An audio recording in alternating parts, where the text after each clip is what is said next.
Okay, okay. Thank you. Thank you. Mr. Victor is on here. We're going to jump right in. Hello, can you all hear me?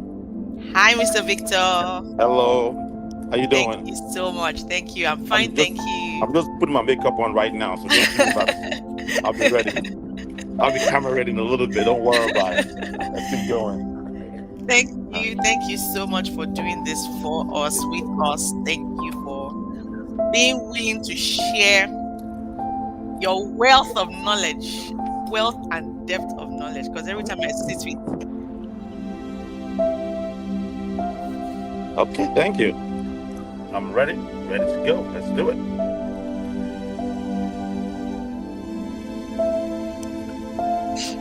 Can you hear me? yes, I can hear you now. Okay, yes. I'm ready to go. Let's do it. Okay. All right. Thank you. Thank you. So we'll jump right in, Mr. Victor. Tell us about yourself. Tell us. I'm always very interested in your story because I've heard you talk about your journey a couple of times, and it's been very intriguing.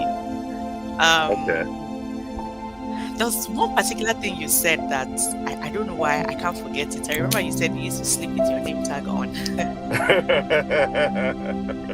and you said so that even if they wake you up from in your dream or right Yes. after you wake up, you can share your goals, share your I'm dream. ready to go. I was born So ready. I stay ready. before Just have you to get go to ready. that point, take us Uh-huh. back to how you started. Take us to where you started from. How did you become? I know that something must have happened to create this version of you. So take us back to the beginning. How did this version of you come out? What happened? Where did it start? Where did it all start, huh? Where did it all start? Okay. So I was born in one village in Washington D.C. called Georgetown University Hospital. Do you want me you want me to go that far back or not that far back? As as far back as you can go, because for me, one thing that is Mr. Victor, I want you to be real, vulnerable, raw, Okay. Okay. because what happens with life with us is a lot of times things happen and people get stuck and shut and think this is what has happened to me. I cannot move past it.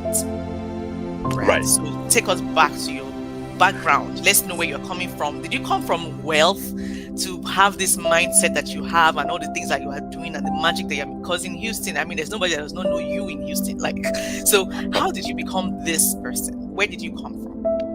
Okay. So I'll be as vulnerable as I can, so as possible. So, I think one key mistake people make, and I was fortunate in my life not to make this mistake, is that most people make a big deal about trauma and what has happened to them in life, and let that become the narrative of their future. Mm, And I think that, you know, fortunately enough for me, I don't think I've been through that much trauma, or I don't see what I've been through. I don't consider it trauma. I just consider it life, right? Whether you like it or not, good things happen to bad people. Good things happen to good people. Bad things happen to good people. Bad things happen to bad people. Now the question that when I say is that, what would you let that mean for you going forward? sure. Will you let you define you or not? So, and one of the things I always say is that, it's not really what happened to you that defines you, is what you choose to make it happen. For example, right, Miss Tinuke, let's just say, we have someone that was raped and beaten as a child, right? And the person chose to have that situation cripple them. They dwell on it. They stay indoors, affect their relationship going forward, right? Now, would you say everyone that potentially was raped and abused as a child, would everyone choose the same direction? Right. Someone can use that to say this will never happen in my future, with my kids, I'll have a strong relationship, I'll, whatever. Someone say, you know what, I'll use that to motivate myself to do well in life and succeed in life. So things do happen to all of Yep. us, but it's not what happens. If there are different alternatives we can use to channel that, question now becomes, how would you channel yours? Would you be stuck and keep living the memory, Mhm. or would you move forward and say, this is how I'm going to use this trauma, whatever it is, if you think it's trauma, going forward? Do you know you just defined trauma, by the way, Mr. Victor? Okay, I just Because did. trauma is not, you just did, because trauma Okay, is not what happened to you, it's what you become after that thing happened to you as a interesting. result. So for example, I became this person because I lost my son. If I didn't Interesting. lose my son, this version of me would not have come out. Right. Interesting. And that's what we're trying to help people with. That's what we're trying to make people see and people realize, that regardless of what has happened, we can overcome it, because your thoughts are very powerful. Absolutely. I'm trying to get you to get to that point where you now tell us, for this, everything you have just said now, something has triggered that thing for you to have that mindset. The mindset we all have is, why me? Everything bad is happening to me. Life Right. is just, we don't see that life is happening. It looks like life is happening to you, not for you. Right. Exactly. How do I get out of that mindset? What did you do to, like, how did you become? Right. So first thing, so you nailed it in the head, right? So first thing is, people need to realize that it's not what happens to them, it's what they tell, what they consider, what that means. As a result, Right. exactly. Even what happened to you, not everyone will take the same direction you took. Yes. Right. So it's not what happened, it's the choice you make about it. Now, me, a little bit about myself. So, I grew up in the 80s and 90s. I was born early 80s and 90s in Nigeria. And those times, were different times, right? So a lot of us get shaped by, we're pampered, right? So we didn't suffer. We most of us went to boarding school in those days, and if you look back at it now, it looks like abuse, like neglect, right? Your parents leave home, there's no phone, there's nothing, those kind of things, right? So I think my childhood was very. I was a middle child, second of four. Oh my Not the goodness. first, not the last. It wasn't very sexy. I went to boarding school. I was, farthest. So when I look back, I see a lot of, would I say, trials or challenges Mhm. or things that most people will probably break them, but it never did. And I had a curiosity of just trying to figure out what things mean and what it means to me. So earlier on, I've always searched for truth and knowledge and those kind of things. And I think one of the things is, the more you educate yourself, the more you read, the more you talk to wiser people, the more you do what you're doing now, podcasts, the more you start getting exposed to more things that say, what, even though this is what the mainstream think, this is what things you mean, that's not what it means to me. So, all my life, it's been a lot of challenges, not because, we're a middle class family, but a middle class family, went to good schools and those kind of things. But there's a lot of stuff. And my thing would always be, would I let this destroy me, or would I overcome it? Right? So starting from, like I said, middle child, I said I've almost died a few times. I call my dad my savior. One of the things is, when I was like, I think around 8 or something like that, I fell in a well. I fell in the well, and I thought that was it for me, right? And of course, luckily someone jumped in the well after me, saved me.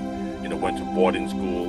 I don't know if you've heard of during the time of June 12, 1993, when Abiola won the election, and there was a riot throughout Nigeria, and said, everybody from school, find your square roots. I was in school in some remote town in Kwara State called Omuaron, and everybody's like, let me just go home. Like, so we couldn't call our parents. There was no phones back then. Our parents didn't have phones, and I had to figure my way from that place to Lagos as a 10, 11-year-old boy, with not a lot of money, just to get it down full, enter a bus, enter here, end up in Ilorin. Wait, Mr. Victor, you've entered Danfo before. Wow. Oh, I'm telling you, man. Wow. I ended up in Ilorin. My uncle, I don't know how I got there. And about a month later, someone told my dad, okay, your son is here in Ilorin. Like, I don't know how they got the message, So one of those things, but those things kind of shaped us to become stronger, become more resilient, right? And I think over time, everything I say was, would I let this destroy me, or would I overcome it? What options do I have? Do I want to be depressed all my life? Do I want to be sad? Do I want to say, woe is me? Or do I want to rise above it? I mean, and I think all of us, no matter who it is, we've all had ample opportunity to either let our circumstances defeat us or rise above it. That's right. That's right. That's just one of many. There's so many examples. Obviously, another key time. I came to the US when I was 16 years old, and luckily for me, back then in Nigeria, we finished secondary school at 16. So I got to US in July of 1998, and in August of 1998, I was already in college. I was already enrolled in college within 1 month. So I didn't really get the time to really understand what was going on. So at that point in time, it's like for the next 4 or 5 years of my life, I had no place, right? So I was no longer Nigerian because I was in America now. I had all these white friends. I had all these people that they couldn't understand my accent. I don't know the hell they're talking about. We ate different food. Now Houston was not Houston like we have back then, like now, right? There's not a lot of cell phones back then. We didn't have a big strong network. So I was like kind of lost, and I was at the University of Houston, right? Most of the Nigerians that were here by that time were in TSU, Texas Southern University, or ATC. I was just very, very isolated, in that time, and so I didn't belong to Nigeria. I didn't belong to the U.S. I didn't know where I belonged, So obviously we had to overcome that. So I joined the military at a very young age. I was in the Navy. I was going around the world, didn't know where I belonged. But over time, you just need to just keep inquiring, reading, educating yourself, enlightening. Okay, hey, how do I make this work for me? Would I let this? And I think somehow along the way, the idea of it's not really what happens to you, is what you tell yourself it means. That's right. Came to me. That's right. Thank you so much for sharing. So based off on what you said, right, you talked about so there are a lot of people joining us now that have just found themselves in new countries, that have just left, most people Nigeria, and have just, so when you just move to a new country, based on everybody you've interacted with now, especially in the line of business that you are in, how do we adapt? How do we fit in? How do we find ourselves? Like you said, a lot of people right now are struggling with my accents. Nobody can understand me. I'm struggling to understand them. How do I find myself? How do I get into communities? How do I get into places where I can share my value? How do I begin to blend in, especially when I'm in the country? So I think that one of the things I also learned early on in business that was very helpful for me, which kind of also can be applied to life, is when you find yourself in a new place or not, right? The first thing to be, how can I contribute to people? Right. So one thing that really, really helped me earlier on in my career was I started tracking some of my activities, and I started having goals. And I've said this in several places. So when I started business, my goal at that point was to meet 5 new people every week. And I tracked it religiously. But now is actually, you won't believe this, it's a minimum of 30 new people. My real target is 50 new people every week. So I'm tracking it, I'm logging it, I'm following up with it. When I travel, I meet less people, but I still try to keep it, even if it's in America. I mean, I remember, visiting Spain for a weekend and meeting 4 people that I just randomly met, tracked them, we're still friends. I was in, where was I recently? I think it was in Rwanda, and I met a gentleman there. We struck a good conversation. Luckily for us as a generation, we have WhatsApp. Like, just have to, keep in touch. And we just, see me post, I see him post, we encourage each other. Hey, you know what? Like, I'm making new clothes, I'll send some clothes. He made some wearing a Nigerian outfit, made it in Rwanda, sent it to me. He's from a Cameroonian guy. So I've always had that thing that since I started business, that I want to meet more people and then not just meet them, follow up with them, and then add value to their life. Most people come from a place of where they want people to do for them. Like, I'm in a new place, who's going to support me? Or it's about, who am I going to support? Who am I going to add value to? Who am I going to improve their lives? Who am I going to, serve? And when you come from that place, you will never have a shortage. It's hard not to fit in.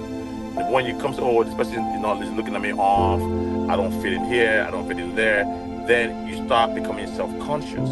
Because, believe it or not, Mr. Tinuke, other people's world does not revolve around us. That's right. But we think it does. Right? You think, I think, the world revolves around me. They always say that, if I have a pain or I have a headache, to me, that's more important than 1,000 or million kids suffering in Ukraine. Right? So, to me it is, right? And in a way it is, but from a psychological perspective, you understand, like, other people's world does not revolve around us. So when you say, okay, well, I don't fit in, they don't want this, they don't want me to, you're still thinking their world was around. They're not thinking about you. They're thinking about their own world. They're thinking about their own headache, about their own issues.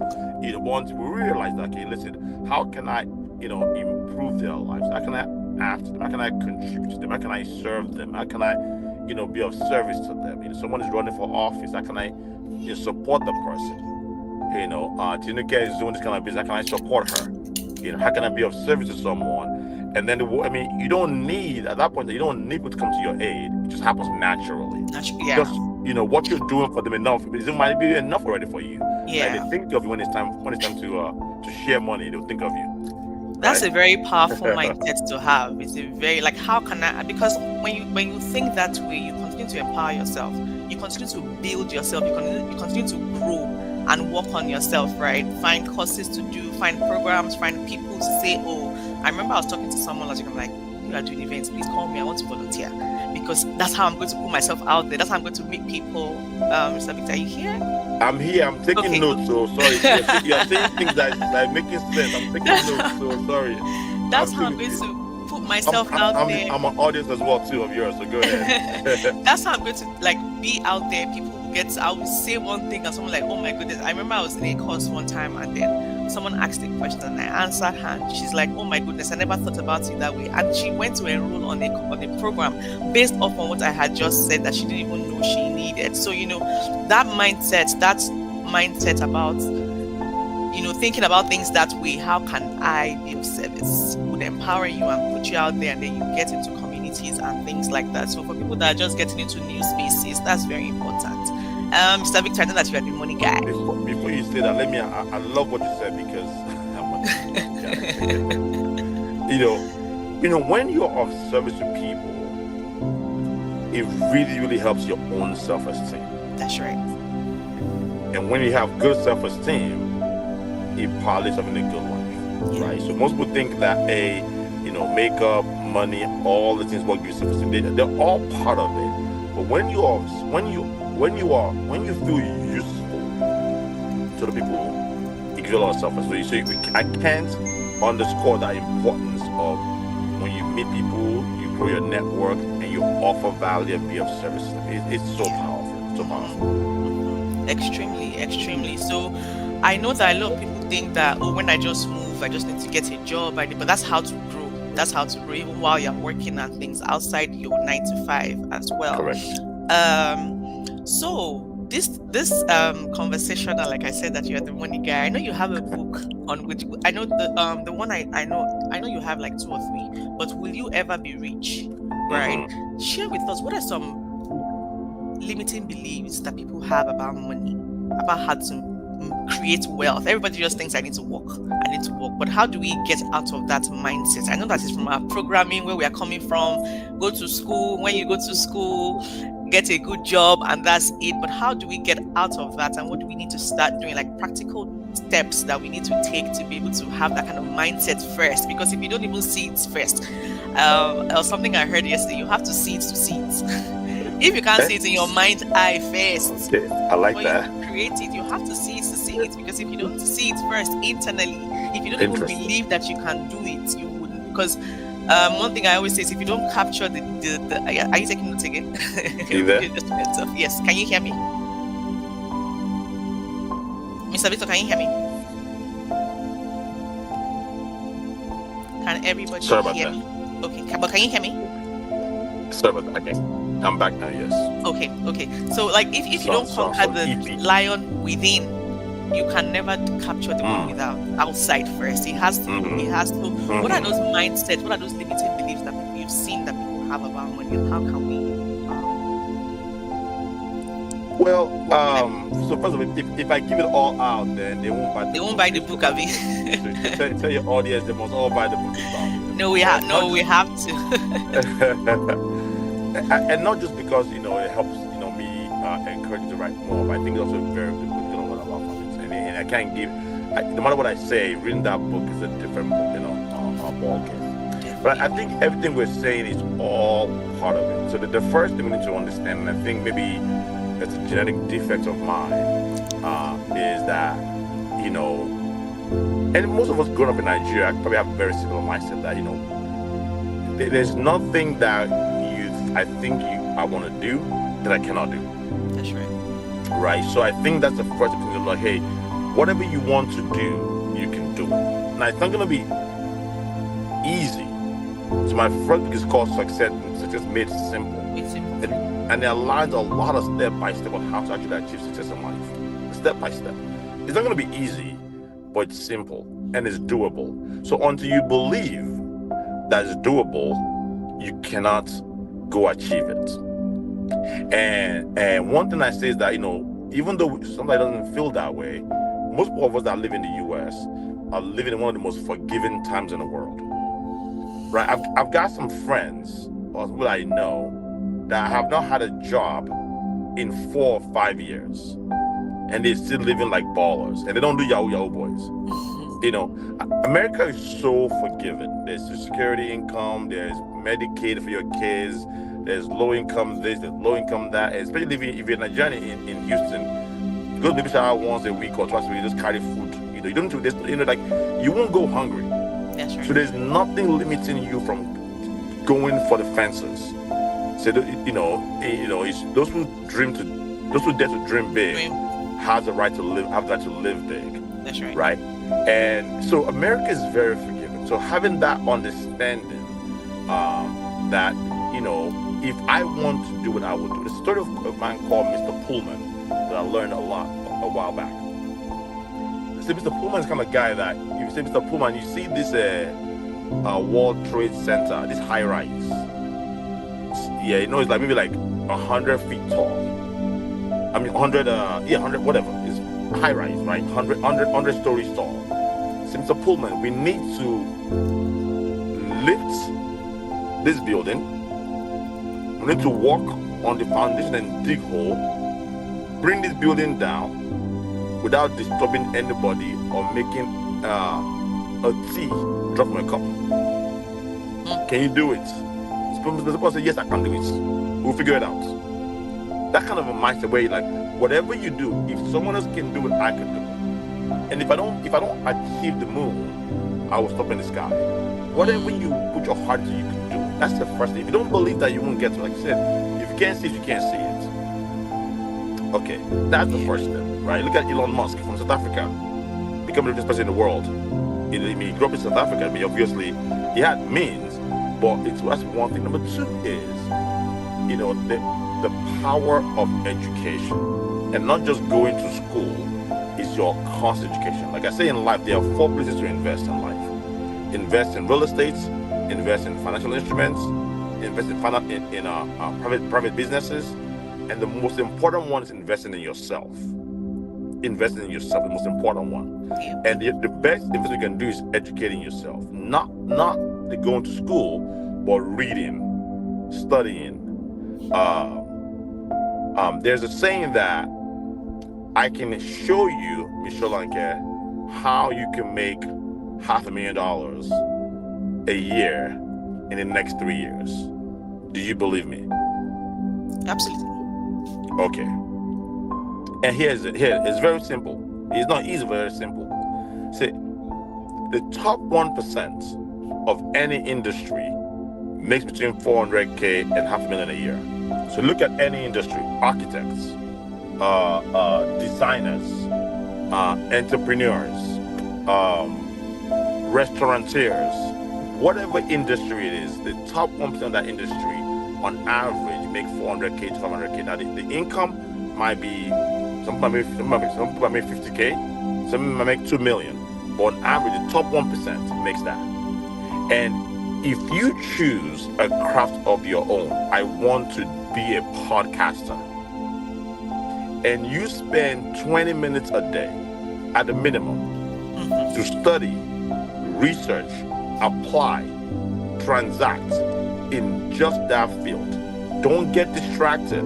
So they say in order to be great, you got to say no a lot. Say no to a lot of good ideas. You got to say no. So you got to say only yes to that one thing that you've committed to doing. And spend 20 minutes. When someone tells me 20 minutes, in my head, I'm like, that's the minimum. We don't do regular, right? We don't do minimums. That's right. We're not doing regular. You know what I'm That's saying? right. So I'm thinking 40 minutes. I'm doing 1 hour a day. But imagine if you spent 1 hour a day, not just studying, but studying, applying, researching, creating, right? So I'm a big believer in creating, because when you create, you are doing what? You are giving back. That's right. You're not just taking, you're giving back. So when you're reading, researching, applying, creating, teaching, of any field you pick, 1 hour a day. If you do 1 hour a day for the next 3 years, 5 years in podcasting, you know where you're going to be?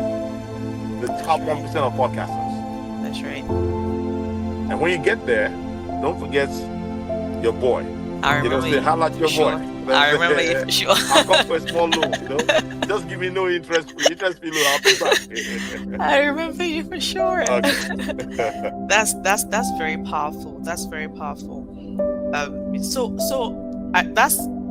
a mindset. That's an important mindset to have, right? To be able to create wealth, to be able to be abundant, right? Because something powerful you just said. You listed so many things that one can do, but you said the most important is investing in yourself. And adding to what you just said is also having accountability partners. Absolutely. Some people that would ask you, have you done it? Oh, this is my goal. And there's someone that's holding you accountable to it. One of my accountability partners, for every goal I set, if I don't meet up, I pay. Absolutely. I don't want to pay. So of course I Absolutely. would push to make sure that I meet up. So Absolutely. it's very powerful. Have accountability partners. So back to your story. I still want you to share that story with us. That's your Okay. impact that you used to go to bed with. Please, I want everybody to hear that gist. Tell us, where did that come from? And how did that go? How did that help you become who you are now? Okay. So that's actually, another thing that really helped me in business. So it's part of my studies, it's part of my education as well. And when I started business, I read a book, I can't remember the name of the book, and I think it's The Millionaire Estate Agent, but I'm not sure if that's where I got this from. But the concept, that's not where I got it from. I can't remember the name of the book, but it's kind of called Mind Share. The Mind Share. And Mind Share means that some businesses are so strong enough that they've gotten a mind share of our minds. They're not always the best. They're not always anything, but they find able to capture your mind. And the idea behind that is that in almost any industry, there's a lot of people in that industry, but most people would only remember one or two at a moment's notice. Say, hey, give me, a plumber. You might know 20, 50 plumbers, but you only know one or two. They might not be the best, might not be the cheapest, but one way or the other, at that point in your life, they've captured your mind share, right? And I always use this same technique, right? I can ask everybody, if I'm saying, Mr. Solanke, let's go have some fast food. We're all thinking of one of two places. Name them. Fast food? Yes. Chick-fil-A? And? McDonald's? Exactly. That's what everybody says. Everybody says the same thing. Are they the best food in the world? No. Nope. Chick-fil-A is very salty. McDonald's is very unhealthy. But everyone, for some reason, those two companies have got a mind share of your mind. I could have said it before you said it. I wish I recorded it. I wish I said it before so someone can hear that. Okay. It's okay. Let's meet up for coffee. What are you thinking of? Starbucks. That's it. Everybody. Do they have the best coffee out there? Not that we're No. well. You know what I'm saying? No. Mm. Airlines in the U.S. We think of it two United. things: United and Delta. Delta, yeah. Delta. Maybe American. Maybe So once I realized that, and I tell my agent, so now my job is that when anyone thinks of me, anyone that knows me, they've heard of me, if they think of real estate, they're gonna think of me. That's right. Now they might not use me for their services for whatever reason, but my job is to make they think of me. And you don't always go to McDonald's, you don't always go to Starbucks, but it's there in your mind, right? And that was my thing, was I'm gonna be so I'm gonna be so everywhere, and all is real estate. So if you're thinking Houston and real estate, and all, I'm gonna come. I'm top two in your mind. Yep. That's and that was the idea. So everywhere I went, my name tag was there. Up until a few years ago, I had my car wrapped my face all over it. You could see it from the moon. Right. It doesn't matter. My church, I go to club. I'm in the plane. I get my name tag in the plane. I'm selling to anybody in the world. St. Lucia, Spain, Rwanda. They know what I do. Anywhere I go, you're gonna know what I do. And that was the whole idea behind it. And it's paid off hugely in business. Right. That makes. Oh my goodness. Do you remember the name of the book? I don't. But the idea is called Mindshare. Mindshare. Yeah, that's powerful. I think Mindshare. Yeah. That's So if I think so, and I'm gonna throw back at you. I'm sure. So what do you do? I'm a life coach. I'm a life coach. So if I think of life coach, someone say, "Hey, Victor, I need a life coach, man." Do I think of you? Right now? Yes. No. So now it's your responsibility to change that. Not my responsibility. It's your responsibility to change that. Someone say, "Oh, Victor, you don't refer me business." Like, yo, I refer for other people business last year, but it's not my responsibility to remember, what you do. It's your responsibility to make sure that if anybody knows you and think of life coach, there shouldn't be any ambiguity. It should be clear in their minds. Whatever you do, whatever it is, whatever anybody does. So, once you can get to that, the money will come pouring in. Because now you are, almost a verb, top of mind. There you go, top of mind. Right. That's interesting. Love it. I'm sending you a bill for all this. So once you become that, I will remember this, and you would remember me. Top of mind. I hope this is being recorded. Is it being recorded? Oh yes, it is. Okay. So, can you give us specific exercises or practices? I know I have joined your conversations in other places where I've heard you talk about these specific things. I know there was one you shared in January about specific things to do this year or to start doing to create wealth. We'll buy the book, but just give us so that we can go and look for that book by force. Okay, so I think I've given a few already. So I think one of the things you also want to probably start doing is, you mentioned already as well, is accountability, right? So I'm a big believer that ordinary people can do extraordinary things when they are organized and accountable, right? So I think if anything, once you've made a goal of what you want to do, and make it a goal that is quantifiable, right? So for example, like can I just say, your new goal now is you want to be the authority on life coach. That's right. Right. Well, how do you become the authority on life coach? Right. So maybe say, okay, you want to publish an article once a week, once a month.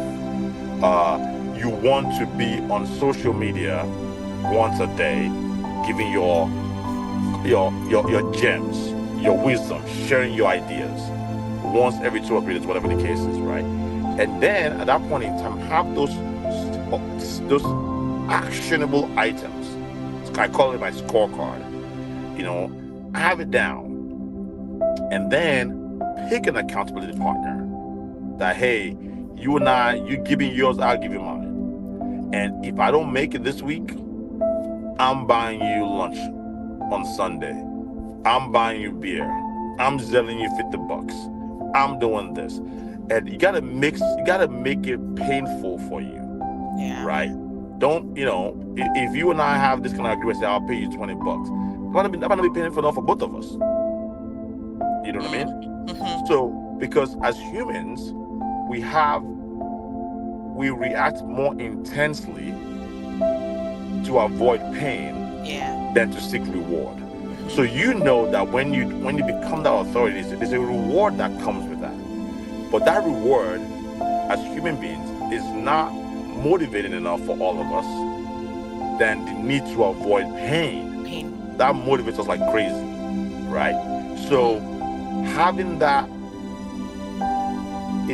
including pain in your accountability mechanism to ensure that you meet it more than none. Right. So, and hopefully you never miss it. Right. And that's the goal. That's one thing you can do this year. That once you've picked one or two things that you want to do, obviously, like the reading, the studying, the application is big. And if you do that alone, guaranteed in 5 years you're earning about $500,000 or more. Guaranteed. You just focus on it. Guaranteed. And then have an accountability partner on whatever you want to do, and then include pain in that. Something painful. For example, I have one of my goals that if my partner, if I don't achieve it this year, this is gonna be very painful for me. I've got to sell one of my nice cars and drive a hoopty until I achieve that goal. I don't want to be driving a hoopty, man. I got.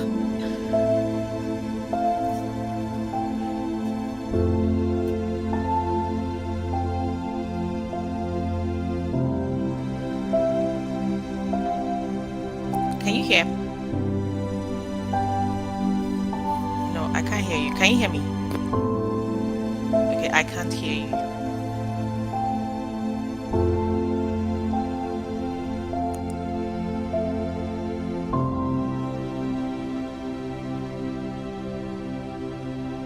Can you hear me? Okay, no, so Mr. Victor, I can't hear you if you can hear me.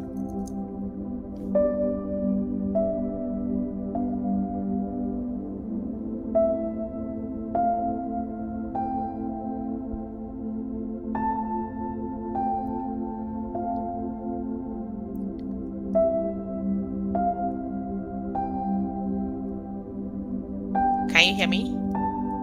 I mean, I know you can hear me, but I cannot hear you.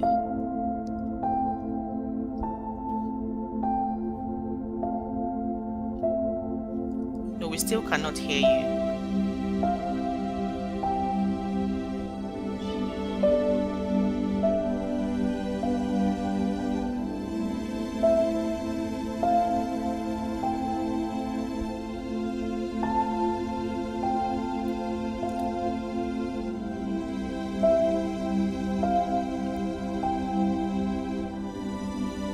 Can't hear you yet.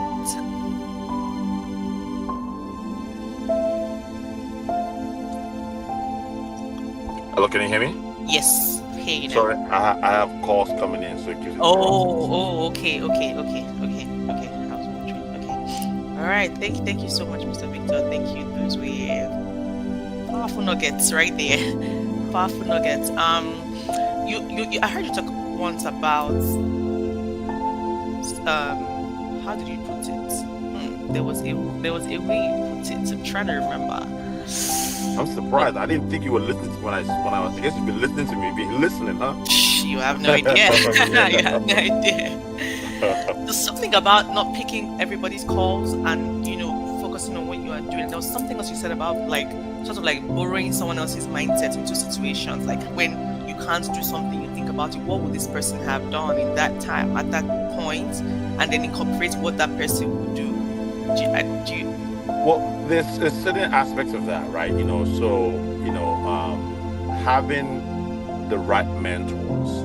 Now, in most cases, most of your mentors, most people that are doing things are very busy, right? They can't always be there to hold your hand on a lot of different things, right? So I tend to study a lot of people.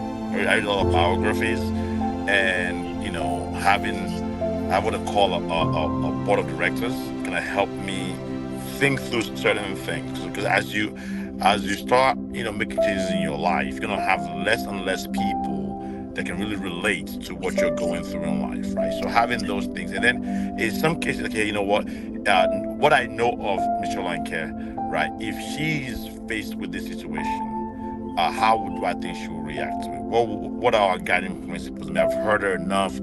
I've listened to her enough. I've read from her about what she's written. And this is the way she handles kind of things, because there, there are going to be situations that you cannot specifically ask the person, but you've seen the way they attack and address similar situations. Like we all have a formula in our brain. Like as human beings, we're designed to give shortcuts in our brains to about make quick decisions.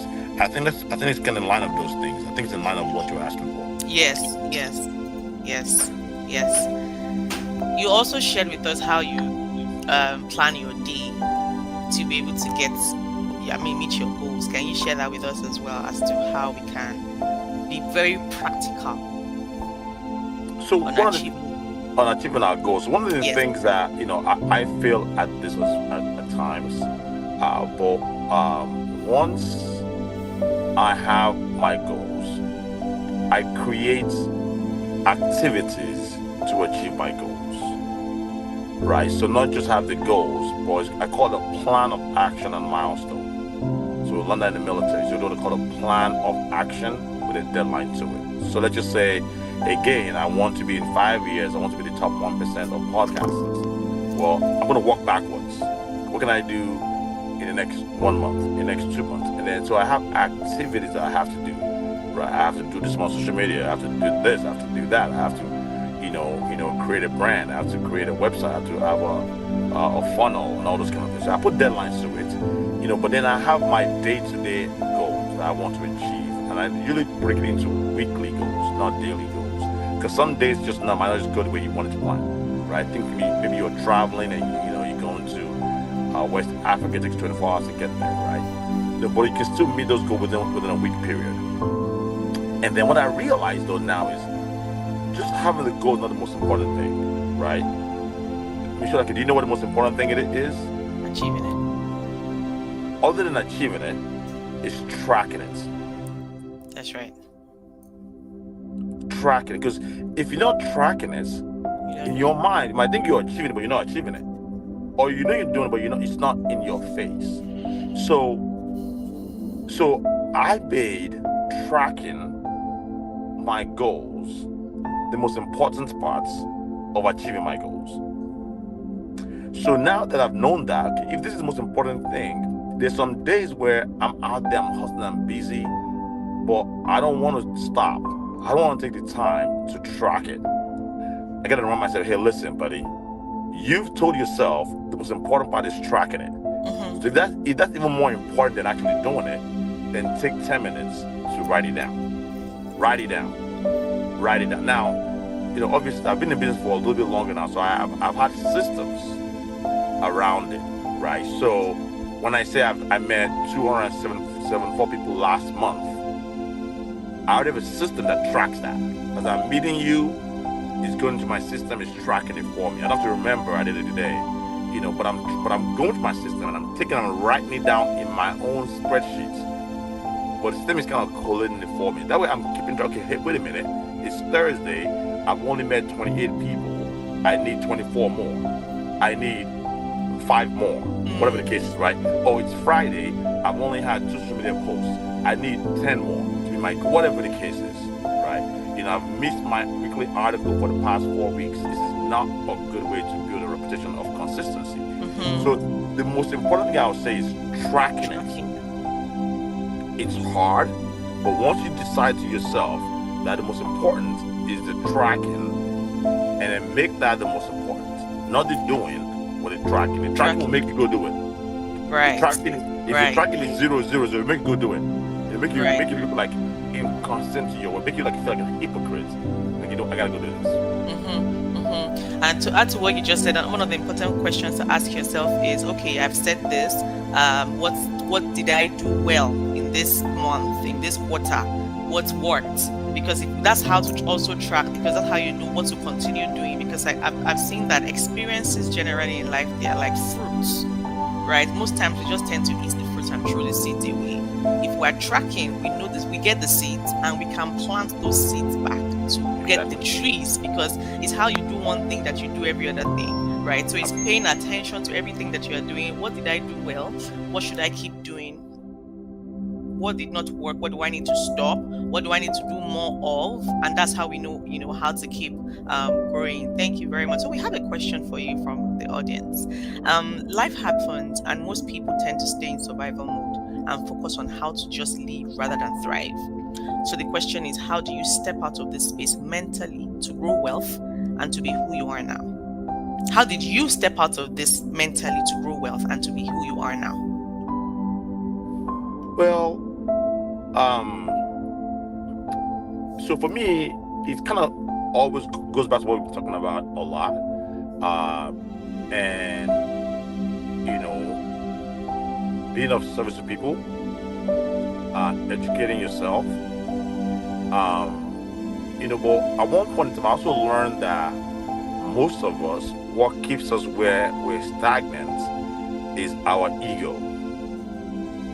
Our egos are very big, right? Our egos are we're always looking inwards, right? And when I heard that, I was like, man, that's not true. I don't have an ego. I'm just shy. I don't want people to judge me, so I don't want to put myself out there. And like, yeah, that's your ego. And someone say that's your ego because you don't want to look bad.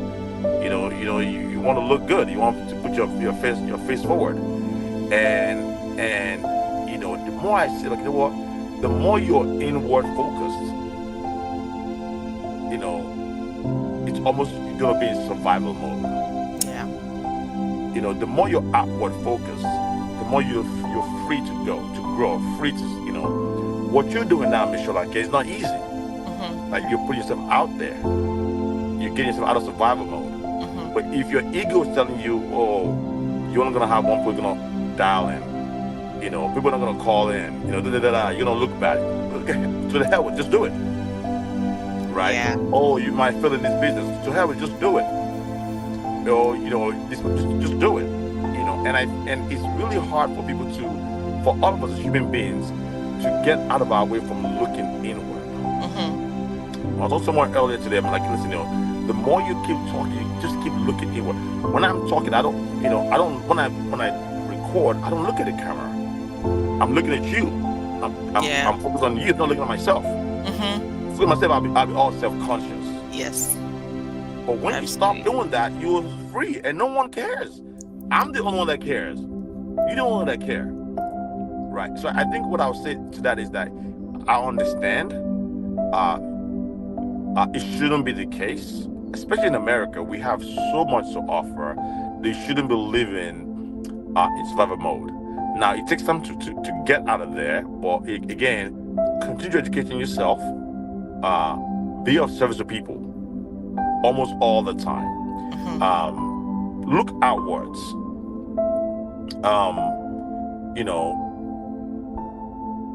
Don't feel that the world owes you something or the world hurt you in a way, right? Someone hurt you, love them back.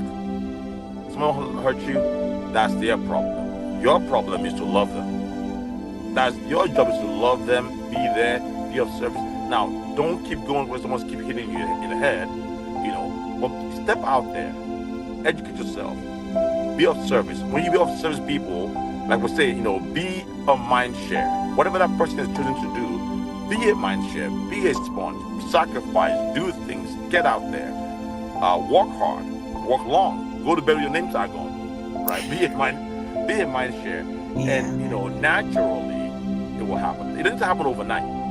Some things take time. One of my big mentors, I look up to, Warren Buffett, said that something just takes time. You can't have a baby in 1 month by getting 9 women pregnant. Right? Yeah. You need full 9 months. Something just takes time. Yeah. So you won't step out there and the world will change. But the thing though is that the moment you start looking outward, the world will start to change. You will start noticing things are different around you. People see you differently. people react to you differently because now you're more you're more about them than just looking into what you start choosing little by little. Yeah. I hope that was helpful. Yes, absolutely, absolutely. And to this question, first off, hire a coach. Get me? Yeah, that's right. Hire a coach. Hire a coach. Number uno life coach.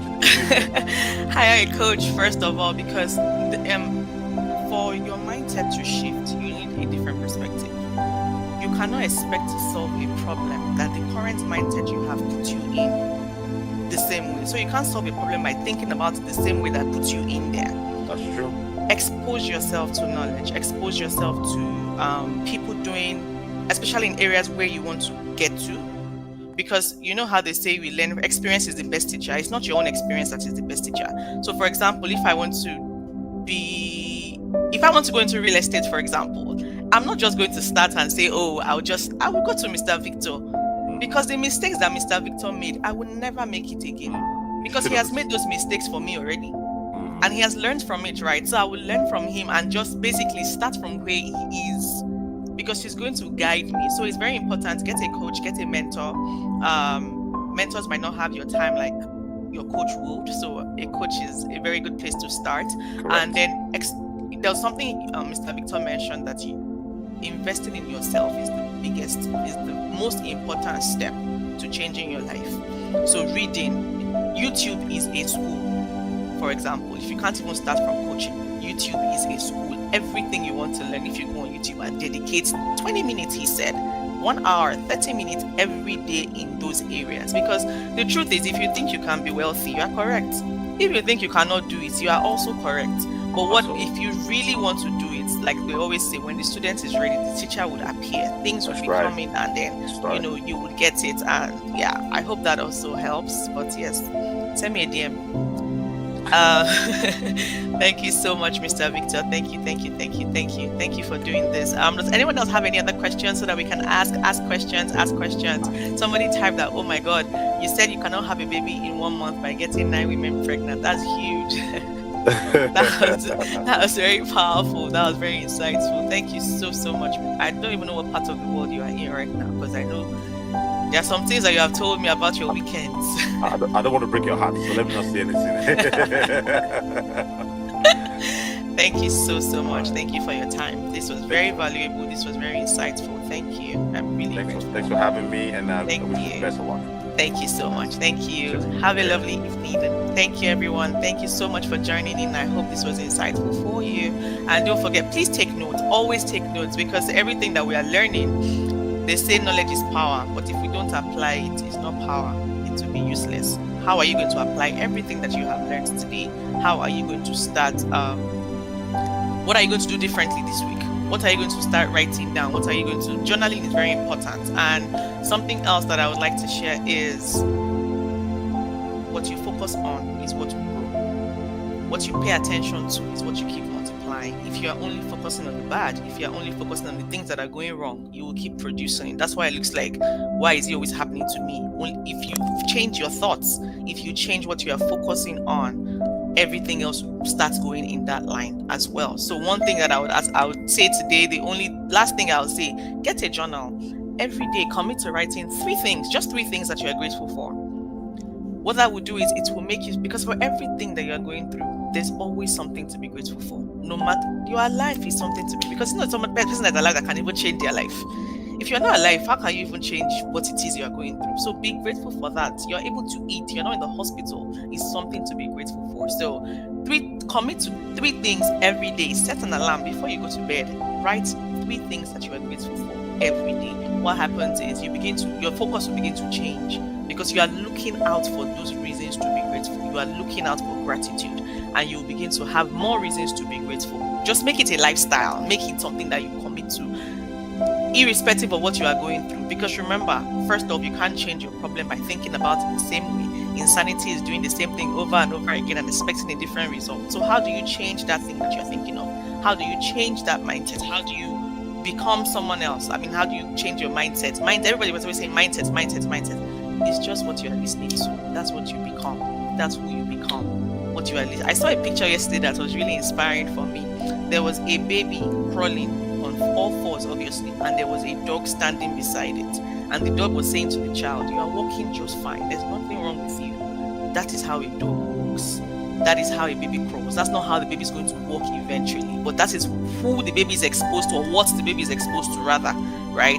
But so at that time, it's looking normal. You are in that space. But if you begin to invest in yourself, if you begin to open your mind, that's how things change. So investing in yourself is one of the biggest steps. What you focus on is what you attract. So please, from today, commit to journaling. Just write 3 things that you're grateful for every day, and share your testimonies with me on what has happened or what begins to happen. Your situation will not change immediately, but you begin to look out for things to be grateful for, and then you begin to attract it. I hope this session has been good for you today. I hope this has been insightful. I will see you next month by God's grace. Thank you very much for joining, everyone. Have a great rest of your day. Bye. Thank you.